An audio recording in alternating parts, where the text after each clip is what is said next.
Max Verstappen tightened his grip on the F1 World Championship with a stunning victory from 14th on the grid as Red Bull sealed a dominant 1-2 at the Belgian Grand Prix. Despite his early starting position, which had been caused by a grid penalty incurred for taking new engine parts, Verstappen sliced through the field to win by 17 seconds from teammate Sergio Perez.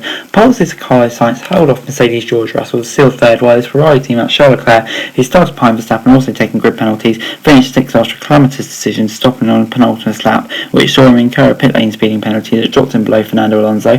Lewis Hamilton made his first retirement of the season following a first lap collision with Fernando Alonso as they fought over second place. Hamilton later accepted responsibility for the incident, which saw Alonso described him as an idiot over the team radio, as the Spaniard, claiming the seven-time world champion, only knows how to drive from first. Esteban Ocon was seventh in the other Alpine, while Aston Martin's Sebastian Vettel, AlphaTauri's Pierre Gasly and Williams' Alex Albon rounded off the top 10.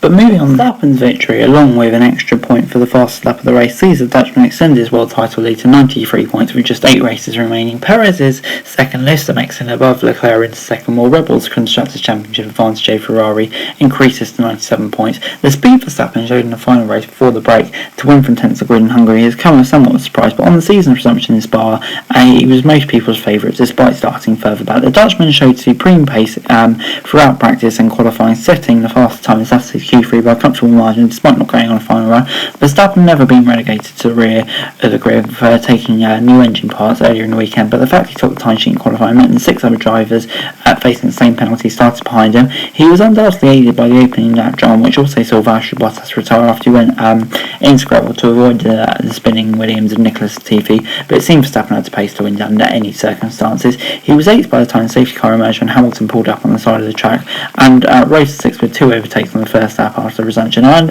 after Sainz had pitted from the lead on lap 11, Verstappen overtook Perez to take the lead for the first time. He would briefly give it up when he pitted a few laps later, but eased past Sainz on lap 18 and cruised to victory from there. Verstappen just became the second driver in F1 history to win consecutive races from 10th or lower in the grid, following Bruce McLaren achieving defeat in the final races of 1959 and first of 60. It was quite a hectic first lap to stay out of trouble, but once we settled in after the safety car, the car was on rails. Once we were in the lead, it was all about managing everything, and this whole weekend has been incredible. It's been a weekend I couldn't imagine before, but we want more of it, so we'll keep working hard, as Dutchman said.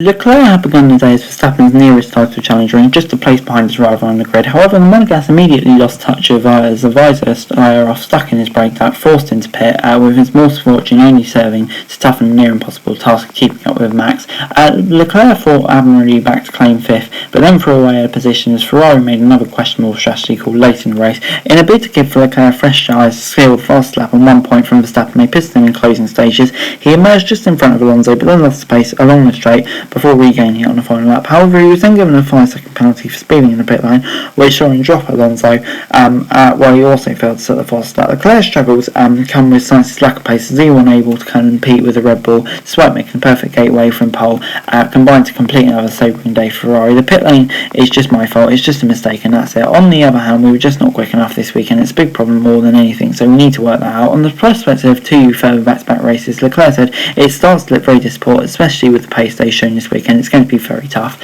Despite though having lacked pace on Friday and Saturday, moving on to Mercedes, Hamilton retained title with only a 6th successive podium as penalties for rivals meant he started 4th on the grid. The Brit enhanced those hopes in the opening corners as he got past Perez and then homed in on Alonso, who also passed the Red Bull at the start to move up to second. Hamilton enjoyed a powerful stitching from the Camel straight and pulled alongside his former McLaren teammate, but then failed to leave the Spaniard enough room on the inside as they made their way through turn 5. The heavy collision saw Hamilton's car momentarily fly into the air, with the Brit fortunate to come down safely, albeit sustaining damage that would prevent him from making it back to the pits. There was no immediate consolation of Alonso, who berated Hamilton over the team radio in the heat of the moment.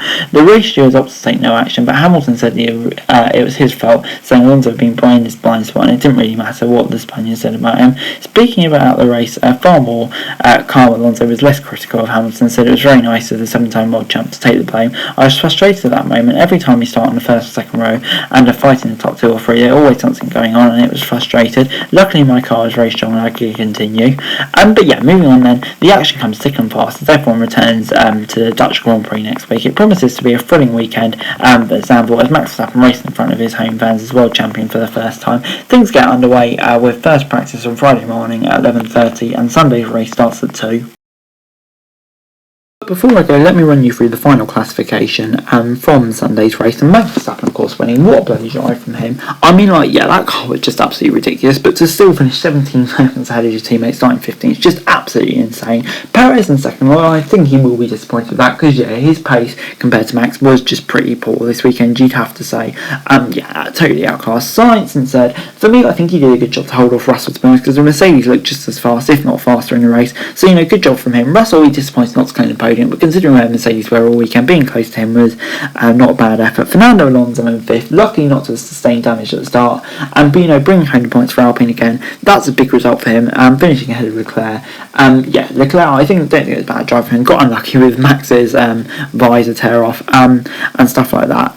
But yeah, on the whole, I think he'll be frustrated with that strategy call at the end and his mistake. But it is what it is. I think it's gone now. Everyone knows that. Ocon in seventh as well. Good result from him. Really bringing home solid points for Alpine. I had Vettel in eighth. Yeah, really solid drive from him. It doesn't look like a drive for somebody who's going to retire in 5 or 6 races. Just really impressive from Vettel, and Gasly as well, coming from the pit lane tonight. Super impressive from him.